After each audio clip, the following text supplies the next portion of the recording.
Magkatawa ko sa akong sarili kay gikan ko og baryo guys. And sige kong isip didto habang sige kong padagan sa motor kung unsa may maayong sudanon karong buntaga. Kay namalit man lagi ko og mga baligya unon nako unyang hapon diri sa among gawas. And giisa na lang nako namalit na lang lagi ko og sudan.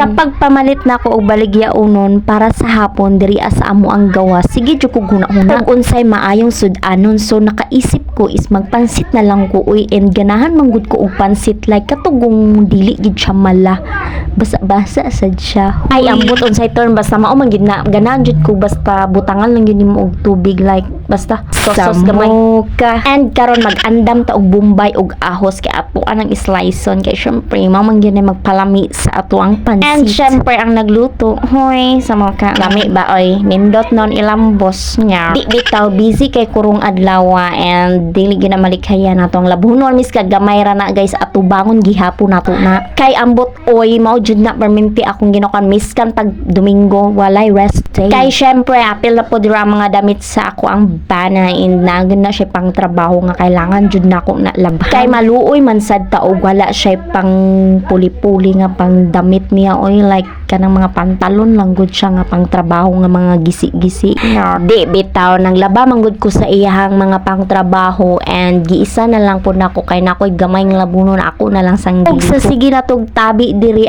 guys na human na gid ako prepare and gidala na ako na sa gawas kay didto lagi ko magluto. And napansin ninyo mingaw no ako lang naglakaw manggod sila nag-adto sa payag kay lahat ng gipadayon didto og buska. Kauban akong mama nasad akong uyuan nagtabang. So kada luto gid na namo guys magsigin gid mig hinakutay anak dira sa gawas. So mo na nag video pang first baligi bali na pud nako to akong mga gipang prepare dito sa sulod o gi-videohan na lang pud nako akong mga labhonon dra kay labhan nato na later. Diba naghaling na ang farsan. Og dako jud kaayo nagtabang no nga ang abuhan kay duol jud in town diri sa gripo sa gawas kay kanang inigmang labata.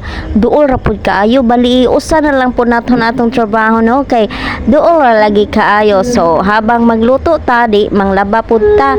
So kanina time is nagandam na pud ko ani ug ako lang gipangbali ako ang mga labhonon anak kay kani lagi magsugod na pud taglaba. Og usbo nako bali ang pangtrabaho lang manggod sa kumbana akong labhan na mo ra gid na akong plano and nakoy gamay nga labhonon so ako na lang pong gilabhan. And lagi diva busy sila mother gikan sila payag and mo na trabaho ni mama magsige na siya panghakot baligi continue na lang pud na niya ang iyahang mga gamit ug hakot. Dati magsikpud gyapon na siya hakot pero kung makabakante maghakot nang gyapon na kay lagi daghan pa kay mga gamit didto na kwaunon. O diva nagsugod na ko dra og luto ug syempre gi fast forward na lang nako naluto na guys and gutom Jones na kayo mga person. So dako na kay habhab ang babayi dira ong ayan and si mother din. So bye guys, salamat sa inyong pagtanaw.